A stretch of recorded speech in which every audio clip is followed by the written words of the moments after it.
Okay, so get this. We're diving into some pretty heavy stuff today. Oh, You yeah. sent over a whole stack of sources, right? Yeah. About this attempted federal funding freeze back in 2023 by the Trump administration. It's wild. It seems like it touches everything, It really does. from food stamps to student loans to even Meals on Wheels. Wow. Like, we've got a lot to unpack here. The Yeah. common thread seems to be federal aid programs, this funding freeze, and a whole bunch of legal challenges. It's 2025 now, but this was big news back then. Right, exactly. It wasn't just a blip. This was huge. And that's exactly why we're doing this deep dive, to help you understand what exactly went down, why it matters, and what the lasting impact might be. Sounds good to me. Okay, so let's just jump right in. Let's start with some of these phrases that keep popping up. We've got OMB, Memo, M2513, Project 2025, and Impoundment Control Act. Okay. Can you break those down for us? Yeah, let's tackle those one by one. So OMB memo M2513, that's where it all started. That memo, straight from the Office of Management and Budget, basically told federal agencies to hit the brakes on new grants and contracts. It was a big deal. So basically a government-wide spending freeze. Basically. Wow. Why would they even attempt something like that? Well, the Trump administration framed it as fiscal responsibility. Okay. But a lot of people saw it as a way to force through their agenda of shrinking the federal government. Interesting. And that's where Project 2025 comes in. Okay. It was a plan put forward by the Heritage Foundation, a conservative think tank, detailing these drastic cuts to the size and scope of the federal government. So this freeze could have been a step towards those Project 2025 goals. That's the idea. Oh, wow. But there's this law, the Impoundment Control Act of 1974. It throws a wrench in that plan. Oh, really? Yeah, it was specifically designed to limit the president's power to just withhold funds that Congress already approved. Okay. You know, if you think back to Nixon, Yeah. This was a direct response to his attempts to impound funds for programs he didn't like. So checks and balances. Checks and balances. I like it. Yeah. So Congress says spend this money, and the president can't just turn around and say, nope, change my mind. You got it. Okay. And that's exactly why this memo caused such a firestorm. Critics saw it as a clear violation of the Impoundment Control Act. Yeah. A serious overreach of executive power. Well, you mentioned legal challenges earlier, and we see a lot of mentions of Judge Block's freeze and a name, Judge Lauren Alicon. So this actually ended up in court. Oh, yeah. Multiple lawsuits were filed. Wow. And Judge Alicon's ruling was the big one. They declared the freeze unlawful, blocked it. It was a huge victory for those who opposed it, and it put a hard stop to the Trump administration's plan. So, okay, we've got this memo, this court battle, this big conservative agenda looming in the background. But let's get down to, like, brass tacks here. Who was actually impacted by this freeze? We're talking about SNFP benefits, Medicaid, student loans, Pell Grants, federal housing assistance. Everything was thrown into a state of uncertainty. So wait, so this wasn't just some, like, political chess match. Oh, no, no, no. We're talking about people potentially losing access to food, Absolutely. healthcare, education, housing, the essentials. Yeah, you're reading between the lines perfectly. And remember, these programs aren't just random government initiatives. They often serve the most vulnerable among us. Right. Families struggling to make ends meet, seniors who rely on Meals on Wheels, Oh, wow. people with disabilities who depend on Medicaid for health care. It was a scary time for a lot of people. It's not just numbers on a spreadsheet. It's people's lives.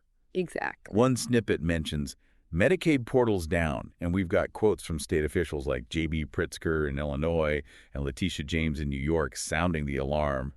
What was it like on the ground during all of this? Think utter chaos and confusion. Yeah. States depend heavily on federal funding to run these programs. Yeah. And the sudden freeze caused a logistical nightmare.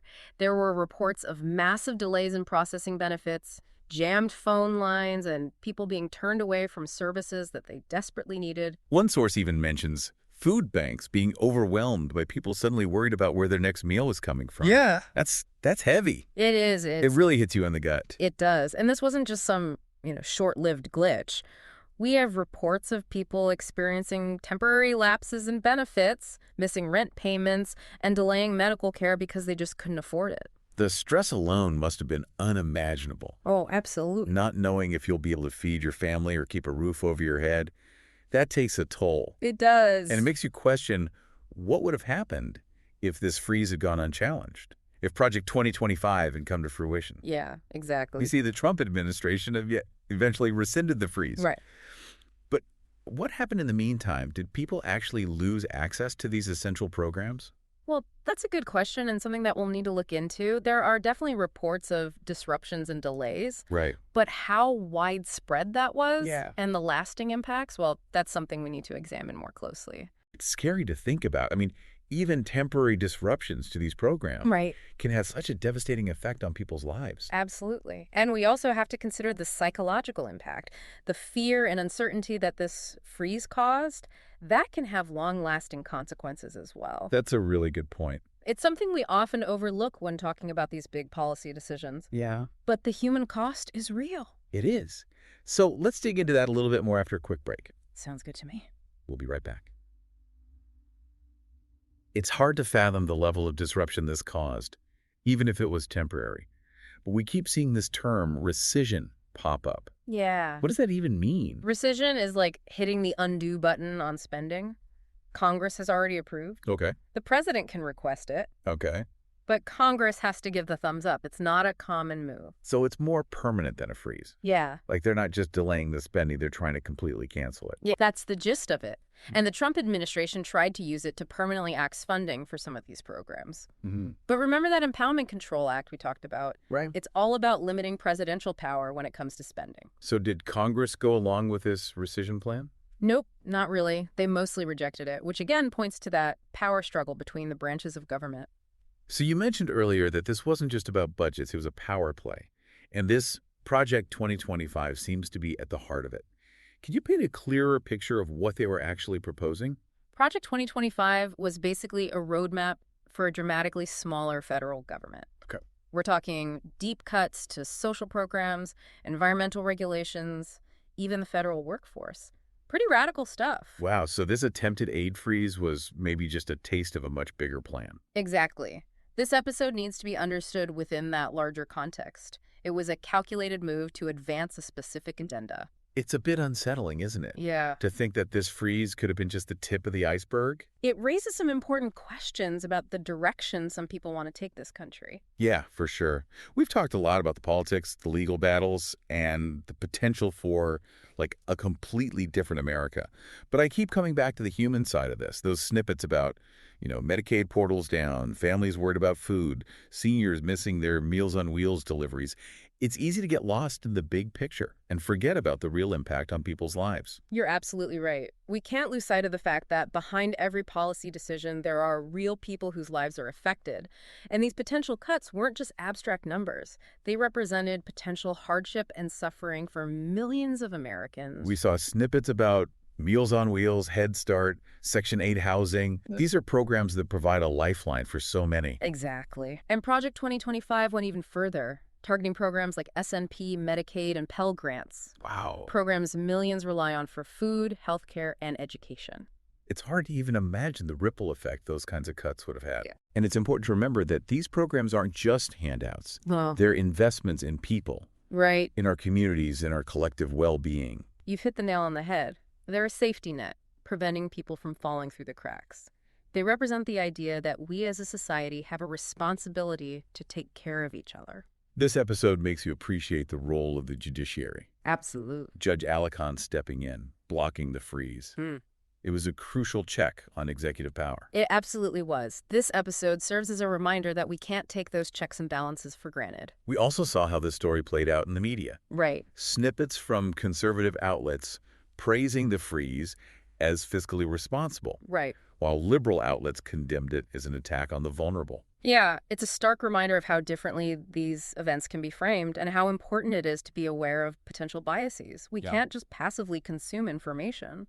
We need to think critically about what we're reading and hearing. So as consumers of news, how can we make sure we're getting the full picture? Diversify your sources. Don't just stick to your usual outlets. Oh, yeah. Seek out different perspectives, Okay. both domestic and international. Don't be afraid to challenge your own assumptions and biases. It's about being an active participant in the information landscape, Yes, not just a passive recipient. precisely. And remember, knowledge is power.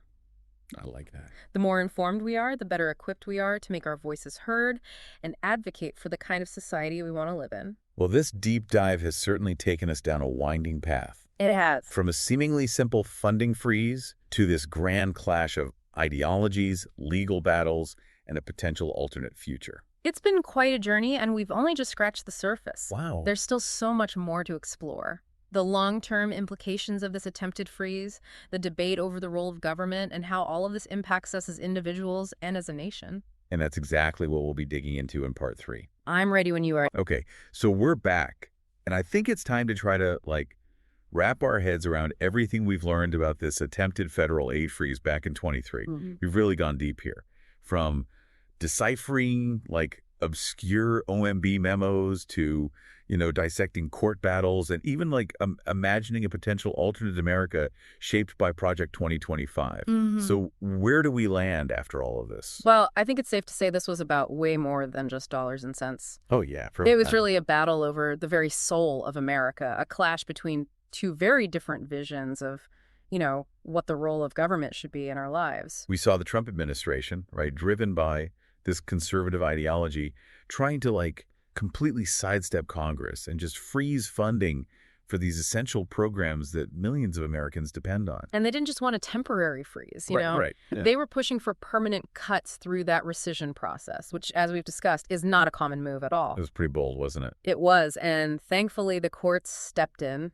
Judge Alicon's ruling was a powerful reminder that even the president, is not above the law. It is a relief. It is. That those checks and balances worked the way they were supposed to. Absolutely. And it, reaffirms the importance of an independent judiciary. Think about it. A single memo, right, from a government office triggered this whole chain of events that could have really drastically reshaped the lives of millions. Wow. It really underscores the fact that politics isn't just some abstract game played in Washington. Yeah. It has very real-world consequences. It makes those snippets that we saw about people struggling to, access healthcare, food, and housing. Those weren't just anecdotes. No. Those were potential realities for a lot of people. Absolutely. And when you think about the potential impact of Project 2025, the picture gets even more concerning. The depth of the proposed cuts, the scope of their vision for a smaller government. It's a reminder that this wasn't just, an isolated incident. It was part of a much bigger strategy. And it's a reminder, I think, that we can't get complacent. We have to stay informed, stay engaged. I couldn't agree more. This whole deep dive, it raises some really fundamental questions for all of us, right? Yeah. What kind of society do we want to live in? What's the government's responsibility to its citizens? And what role do we as individuals play in shaping the future? We saw, how the story played out in the media, right? Each outlet with their own spin. Oh, yeah. It really highlights the need for, media literacy. Absolutely. We can't just accept blindly what we read or hear, right? Yeah. We have to evaluate the information critically, consider the source, seek out diverse perspectives. You got it. Being a responsible citizen nowadays means being a discerning consumer of information. Right. Actively seeking out the truth. That's a recognizing biases. Yeah. Forming your own informed opinions. So where do we go from here? Even though, this freeze was blocked, what are, the lasting implications of this whole thing? That is the million-dollar question. The freeze itself might be in the past, but the ideological battle that fueled it, that's still very much alive. Yeah. This tension between different visions for the role of government, the debate over the size and scope of social safety nets. These are ongoing conversations that we all need to be a part of. It feels like we're at a crossroads. The choices we make today, the actions we take, the conversations we have, they're going to shape the America of tomorrow. And that's both a challenge and an opportunity. Yeah. We can't just be passive observers. We got to be active participants. Informed citizens engaged in the issues that matter most. Well, I think that's the perfect note to end on. This deep dive has been quite a journey, but hopefully it's equipped you with the knowledge and, the context to really grapple with these complex questions and to make your own informed decisions. Remember, knowledge is power. The more informed we are, the better equipped we are to make our voices heard and advocate for the world we want to live in. Couldn't have said it better myself. Thank you so much for joining us on this deep dive. We hope you found it insightful, thought-provoking, and, most importantly, we hope it inspires you to stay curious, stay engaged, and never stop questioning. Today is your lucky day.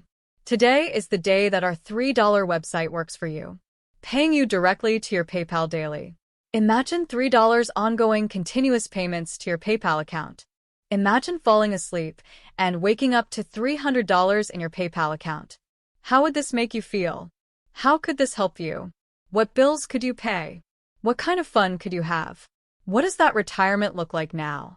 All for a one-time payment of $3. This website is DFY done for you, fully built and completely hosted, and never stops collecting payments for you.